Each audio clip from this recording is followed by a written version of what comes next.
Kung pagandahan rin lang ng ilog ang labanan, hinding-hindi po talaga magpapahuli ang nagtipunan. So tara, samahan nyo kaming pasyalan yung lugar na to.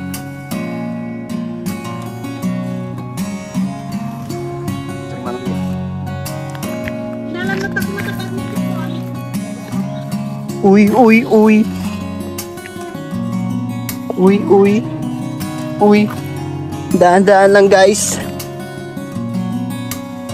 Ooh. This love had taken the tongue on me. She said goodbye. Ooh, look at that view. At ito nga, napakanta patuloy si Brian dahil sa sobrang ganda ng view. Dito tayo sa dating bahay ni Diwata. That was a drops.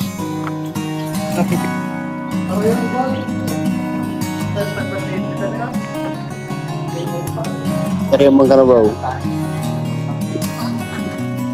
Ito yung isa sa mga lugar na madalas naming pinupuntahan noon para maligo.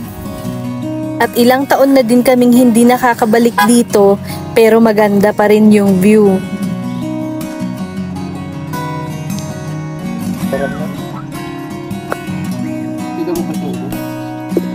Ay, mga sinas mo ba? Naalala ko nga kasi ganito din kami noon. Magdadala lang kami ng konting tinapay, tapos inumin, tapos okay na, sapat na. Naaalala ko pa nga kasi iisang motor lang yung gamit namin noon pero 4 kaming nakasakay.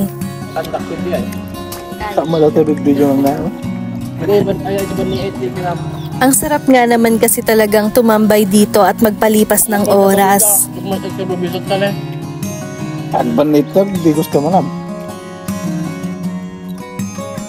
Hay, ang sarap alalahanin yung mga panahong yun. Sayang nga kasi wala pa kaming mga gadgets noon pang video sa mga alaala na yon. Wala tuloy kaming mabalikan ngayon. Isa actually yun sa mga rason kung bakit lahat ng pinupuntahan namin ngayon ay kinukuhanan namin ng video. Para anytime, pwede naming panoorin at balikan yung moment na to. Kasi sabi nga ng isang professor noon, maalala ko, sabi niya, wag mo nang pahirapan daw yung memory mo. Mag-video ka na lang daw para panoorin mo. At syempre, naniniwala ako na wala nang hihigit pa na pelikula o kwento, kundi yung kwento ng buhay mo. At syempre, gusto ko kasing makita ito ng mga magiging anak namin o di kaya naman magiging apo namin o yung mga magiging apo pa namin sa mga tuhod. Iniisip ko nga, ang sarap sigurong maging banding namin ito.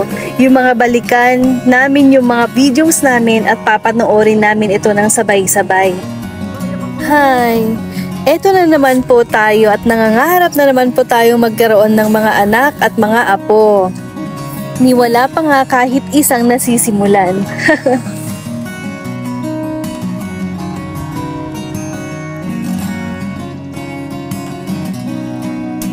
Nakakatuwa nga kasi may mga nakita akong mga kabataan na naliligo dito at tumatambay.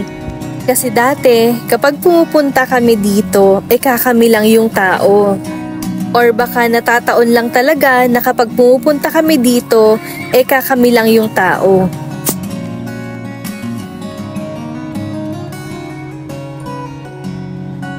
Wala pa rin talagang pinagbago yung lugar na to. Napakaganda pa rin talaga niya. Napakatahimik pa. Kaya kung STR lang din ang pag-uusapan o yung tinatawag ng mga Ilocano na sirop tirangtay, aba, puntahan mo na din to.